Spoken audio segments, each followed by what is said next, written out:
প্রথমেই দেখে নেব আজকের 40টি তাজা সংবাদ। আপনাদের কোনো কথা শুনতে চাই না, হাইকোর্ট এবার ঘাড় ধাক্কা খেল ঋতব্রত শিবির।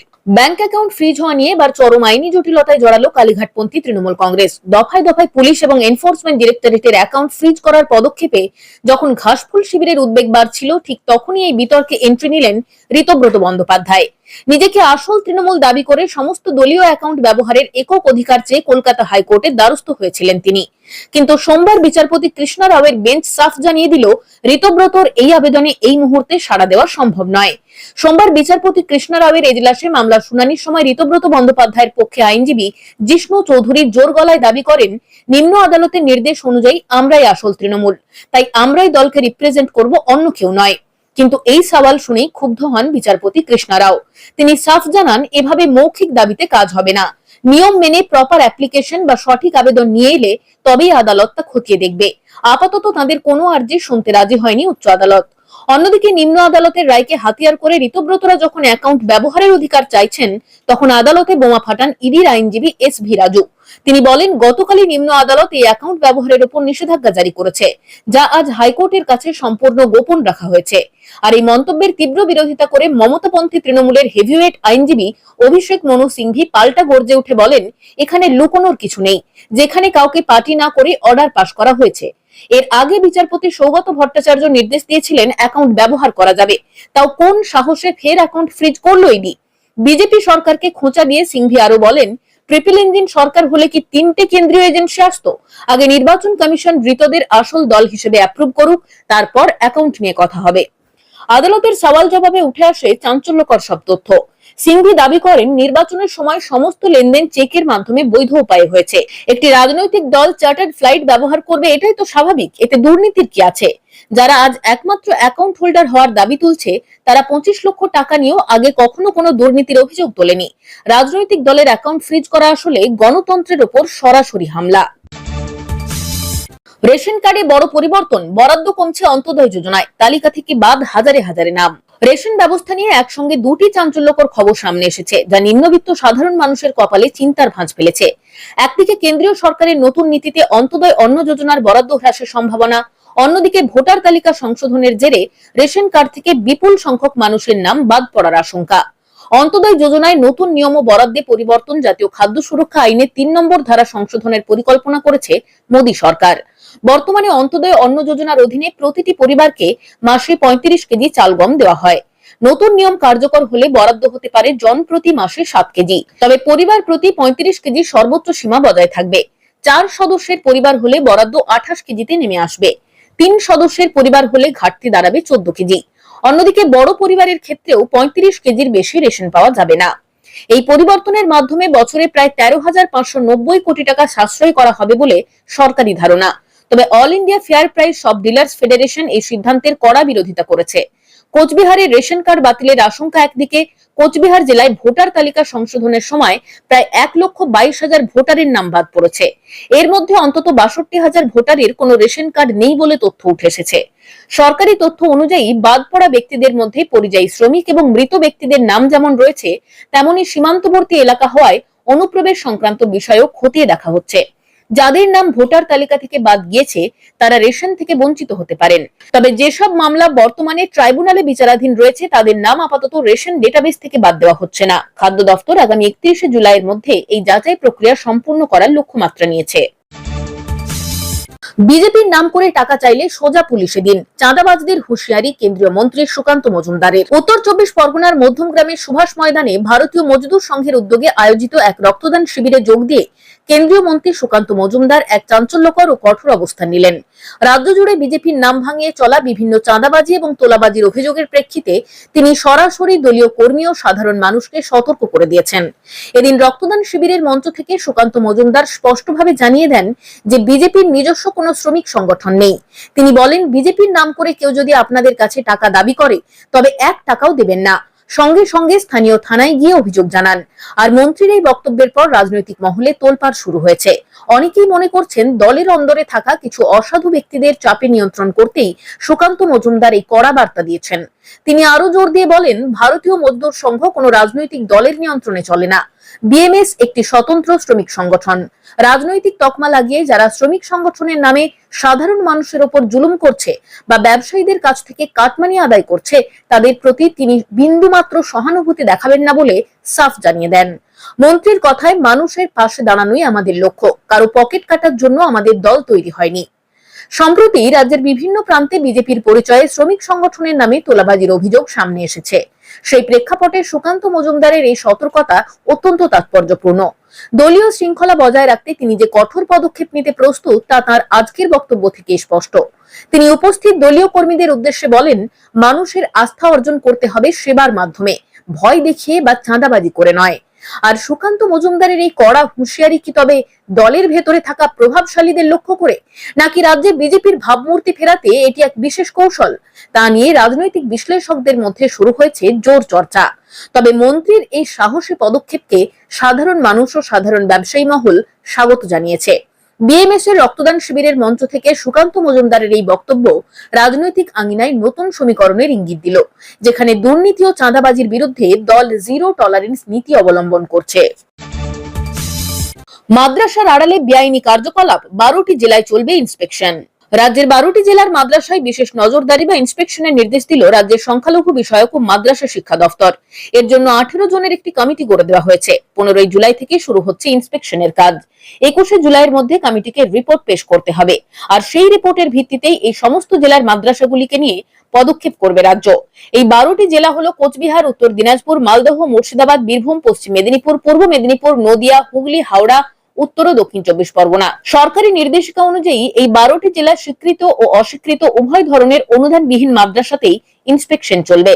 ইন্সপেকশনের কাজ করবেন মাদ্রাসা শিক্ষা দপ্তর, মাদ্রাসা সার্ভিস কমিশন ও সংখ্যালঘু বিষয়ক দপ্তরের শীর্ষ আধিকারিকরা।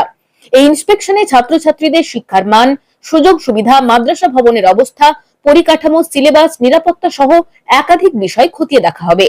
এরপর সমস্ত তথ্য দিয়ে রিপোর্ট পেশ করতে হবে। 21 জুলাইয়ের মধ্যে রিপোর্ট জমা দিয়ে সংশ্লিষ্ট আধিকারিকদের নির্দেশ দিয়েছে সংখ্যালঘু বিষয়ক ও মাদ্রাসা শিক্ষা দপ্তর।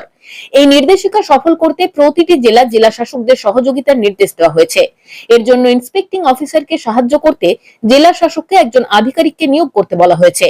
এছাড়াও অফিসারদের জন্য গাড়ি সহ একাধিক প্রয়োজনীয় লজিস্টিক ব্যবস্থা করারও নির্দেশ দিয়েছে রাজ্য। ফের রুদ্ধ হরমুজ, আবারও কি চড়চড়িয়ে বাড়বে রান্নার গ্যাসের দাম? দুই দেশের মধ্যে শান্তি চুক্তি সই হওয়ার পর থেকেই তৈলধমনী হরমুজে জাহাজ চলাচল স্বাভাবিক হয়ে যাবে বলেই আশা ছিল। প্রাথমিকভাবে সবকিছু স্বাভাবিকও ছিল, কিন্তু ফের ঘনিয়েছে যুদ্ধের মেঘ, ফলে থমকে গিয়েছে হরমুজ প্রণালী। আর সেই কারণেই বাড়ছে ভয়, তাহলে কি এদেশে ফের রান্নার গ্যাসের মতো দৈনন্দিন প্রয়োজনীয় পণ্যের দাম বাড়বে? তবে সাম্প্রতিক এই সংকট বিশ্বজুড়ে দীর্ঘ কয়েক মাস ধরে চলা জ্বালানি সংকটের তুলনায় আলাদা বলেই মনে করা হচ্ছে। আসলে গত 90 দিনে ভারত অপরিশোধিত তেল আমদানির ক্ষেত্রে উৎসে বৈচিত্র্য এনেছে। তাৎক্ষণিক বাজারের মাধ্যমে কেনাকাটা যেমন বাড়িয়েছে, তেমনি উপসাগরীয় দেশগুলির সঙ্গে দীর্ঘমেয়াদী চুক্তির উপরে নির্ভরতা কমিয়েছে। আর এই পরিবর্তনের ফলে বিশ্বজুড়ে জ্বালানি সরবরাহে কোনো বিঘ্ন ঘটলে তা সামাল দেওয়ার ক্ষেত্রে মার্চ মাসের তুলনায় ভারত এখন অনেকটাই সুবিধাজনক অবস্থানে রয়েছে। জ্বালানি নিরাপত্তাকে সুদৃঢ় ও সুরক্ষিত করার এই প্রক্রিয়া এখনো অব্যাহত রয়েছে। ইরান আমেরিকা যুদ্ধের জেরে বিশ্ববাজারে হু হু করে বেড়েছে তেলের দাম, তার প্রভাব পড়েছিল ভারতেও। নির্বাচনের আগে পর্যন্ত জ্বালানির দামের লাগাম টেনে রেখেছিল কেন্দ্র, কিন্তু সে সময় তেল সংস্থাগুলি ব্যাপক ক্ষতির মুখে পড়ে। এহেন পরিস্থিতিতে তেল সংস্থাগুলোর চাপের মুখে পড়ে দফায় দফায় পেট্রোল এবং ডিজেলের দাম বাড়িয়েছে কেন্দ্র। তবে জ্বালানি তেলের দাম বাড়লে শুধু পরিবহন খরচ বাড়ে না, সার্বিক জীবনযাপনেও এর বিরাট প্রভাব পড়ে। ইতিমধ্যে জ্বালানি তেলের সঙ্গে পাল্লা দিয়ে দাম বেড়েছে একাধিক নিত্য প্রয়োজনীয় জিনিসের। তবে এবার পরিস্থিতি অনেকটাই নিয়ন্ত্রণে আনতে পেরেছে নয়াদিল্লি, এমনটাই মনে করা হচ্ছে। হরমুজে ভারতীয় নাবিকবাহী জাহাজের ইরানের হামলাকে কেন্দ্র করে ফের যুদ্ধের আগুন লেগেছে মধ্যপ্রাচ্যে। রবিবার ইরানের কেশম, সিরিক, বন্দর আব্বাস, জাস্ক, বুশের সহ 140টি জায়গায় ড্রোন ও ক্ষেপণাস্ত্র হামলা চালিয়েছে আমেরিকা। এর জবাবে গোটা মধ্যপ্রাচ্যে এলোপাথারি হামলা শুরু করে ইরান। সব মিলিয়ে পরিস্থিতি ফের ভয়ঙ্কর আকার ধারণ করেছে। ঢুকছে 1000, জুলাই মাসের কত তারিখ বার্ধক্য ভাতার 1500 টাকা অ্যাকাউন্টে ঢুকবে জেনে নিন। রাজ্যে পালাবদলের পর পূর্ববর্তী সরকারের আমলে চালু থাকা একাধিক প্রকল্পের নাম, ভাতার পরিমাণ উভয়ই বেড়েছে। লক্ষ্মীর ভান্ডারের পরিবর্তে এসেছে অন্নপূর্ণা যোজনা, ভাতা দ্বিগুণ বেড়ে হয়েছে 3000। যুব সাথীর বদলে যুব শক্তিতেও 1500-র বদলে দেওয়া হচ্ছে 2000 ও 3000 টাকা। সম্প্রতি বার্ধক্য ভাতারও বৃদ্ধির ঘোষণা করেছে রাজ্য। বাজেট থেকে বার্ধক্য ভাতার পরিমাণ 1000 থেকে বাড়িয়ে 1500 করা হয়েছে।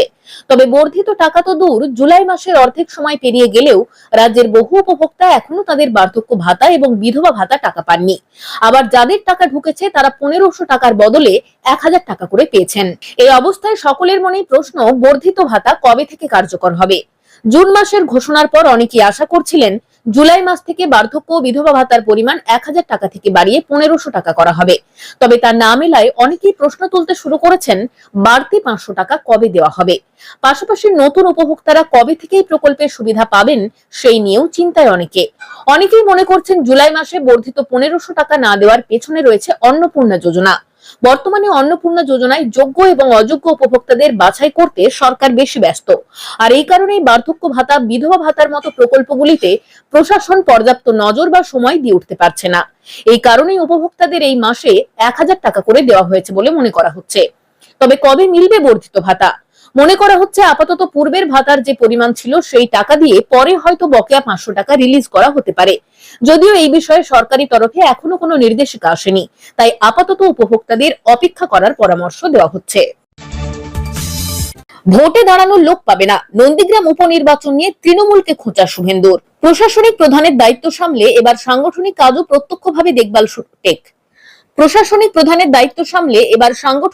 প্রত্যক্ষভাবে দেখভাল শুরু করলেন মুখ্যমন্ত্রী শুভেন্দু অধিকারী। রবিবার মেচেদায় পূর্ব মেদিনীপুর জেলায় ত্রিস্তর পঞ্চায়েতের প্রতিনিধিদের সঙ্গে বৈঠক সারলেন তিনি। সেখানে নন্দীগ্রামের উপনির্বাচন নিয়ে মুখ খুললেন শুভেন্দু। ইঙ্গিত দিলেন আগামী 2 মাসের মধ্যে নন্দীগ্রামে উপনির্বাচন হবে। তবে দলের প্রার্থী নিয়ে এখনই কিছু বলতে নারাজ। তবে খোঁচা দিলেন তৃণমূল কংগ্রেসকে। শুভেন্দুর মন্তব্য, নন্দীগ্রাম নিয়ে কিছু বলছি না, বলছি স্থানীয় স্তরে ভোট হলে কি কালীঘাট তৃণমূল, কি নতুন তৃণমূল, কেউ ভোটে দাঁড় করানোর লোক পাবে না। ওরা আগে প্রার্থী দিতে পারুক, তারপর বলবো। মুখ্যমন্ত্রীর কথায় স্থানীয় স্তরের নির্বাচনের ক্ষেত্রে কালীঘাট তৃণমূল এবং ঋতব্রত তৃণমূলের অবস্থা এক, প্রত্যেকের বেহাল দশা। ভোটে দাঁড় করানোর লোক পাবে না। দুটো জিনিসের উপর ভর করে তো তৃণমূল ছিল, এক হলো পুলিশ আর 2 আইপ্যাক। এখন তো পুলিশ নেই, সরকার বদল হয়ে গেছে। আর আইপ্যাক তো ভোটের আগেই পাট গুটিয়ে চলে গিয়েছে। এখন রাজ্যে তোলাবাজি বন্ধ হয়েছে, সিন্ডিকেট বন্ধ হয়েছে, রাস্তায় হাত পাতা বন্ধ হয়েছে। রাজ্যে অনেক পরিবর্তন ঘটেছে, আর একটু সময় ধৈর্য ধরুন। মুখ্যমন্ত্রীর কথায় স্থানীয় স্তরে নির্বাচনের ক্ষেত্রে কালীঘাট তৃণমূল এবং ঋতব্রত তৃণমূলের অবস্থা এক। 26-এর ভোটে ভবানীপুরের পাশাপাশি নিজের কেন্দ্র নন্দীগ্রাম থেকে প্রায় 9500 ভোটে জিতেছেন শুভেন্দু অধিকারী। সেই আসনটি ছেড়ে দেওয়ায় উপনির্বাচন হবে, তাতে বিরাট ব্যবধানে জয়ের আশা বিজেপির। এদিন রীতিমতো তথ্য পরিসংখ্যান দিয়ে শুভেন্দুর দাবি, এখন 56% ভোট পড়ছে। আগামী দিনে পূর্ব মেদিনীপুরে যে কোনো নির্বাচনে তা 70% হয়ে দাঁড়াবে। বিরোধীরা প্রার্থী দেওয়ার লোক খুঁজে পাবে না। বাংলায় আজ থেকে কার্যকর গুন্ডা দমন আইন, বাম ও তৃণমূলকে তীব্র নিশানা মুখ্যমন্ত্রী শুভেন্দুর। পশ্চিমবঙ্গের সংগঠিত অপরাধ ও সমাজবিরোধী কার্যকলাপ রুখতে আজ থেকে আনুষ্ঠানিকভাবে কার্যকর হলো ঐতিহাসিক গুন্ডা দমন আইন। রাজ্যপালের অনুমোদনের পর West Bengal public safety and control of anti social activities bill 2026 এখন পূর্ণাঙ্গ আইন। বিধানসভায় এই আইনের প্রয়োজনীয়তা ব্যাখ্যা করতে গিয়ে মুখ্যমন্ত্রী শুভেন্দু অধিকারী পূর্বতন বাম ও তৃণমূল সরকারকে তীব্র আক্রমণ করেন। তিনি স্পষ্ট জানান, রাজ্যের দীর্ঘ 34 বছরের কমিউনিস্ট হারমাদ এবং পরবর্তী 15 বছরের তৃণমূলী গুন্ডাদের জব্দ করতেই এই কড়া পদক্ষেপ নেওয়া অত্যন্ত জরুরি ছিল। প্রস্তাবিত এই নতুন আইনের আওতায় জনমনে আতঙ্ক সৃষ্টি, তোলাবাজি, সিন্ডিকেট রাজ এবং বেআইনিভাবে জমি বা সম্পত্তি দখলকে কঠোর অপরাধ হিসেবে গণ্য করা হবে।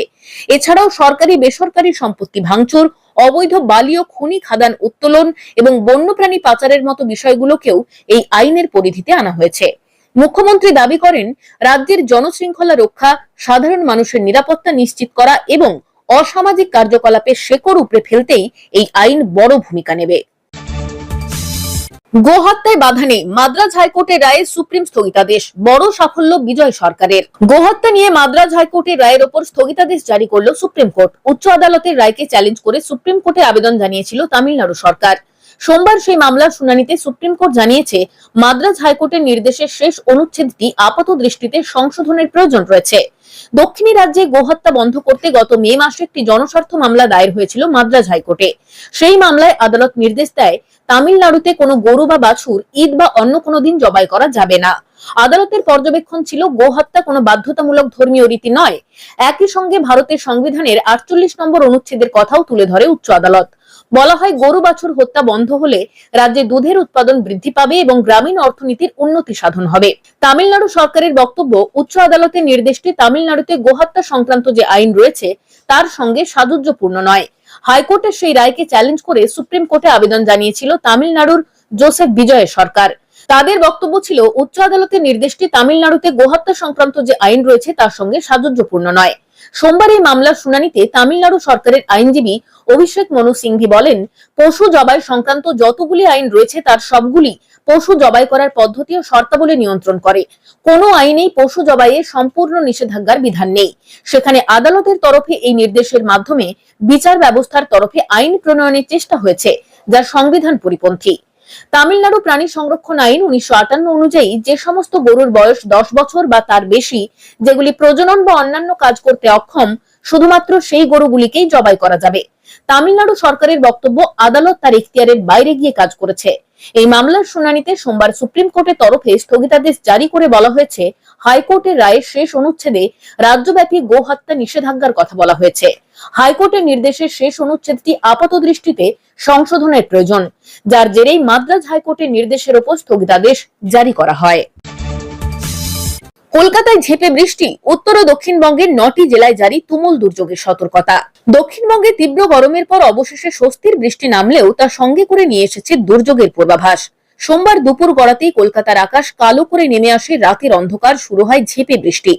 আলিপুর আবহাওয়া দপ্তর বড়সড় সতর্কতা জারি করে জানিয়েছে, আগামী কয়েক ঘন্টার মধ্যে কলকাতা সহ উত্তর ও দক্ষিণবঙ্গের জেলাগুলোতে বজ্রবিদ্যুৎ সহ ভারী বৃষ্টি এবং ঝোড়ো হাওয়ার তাণ্ডব চলতে পারে।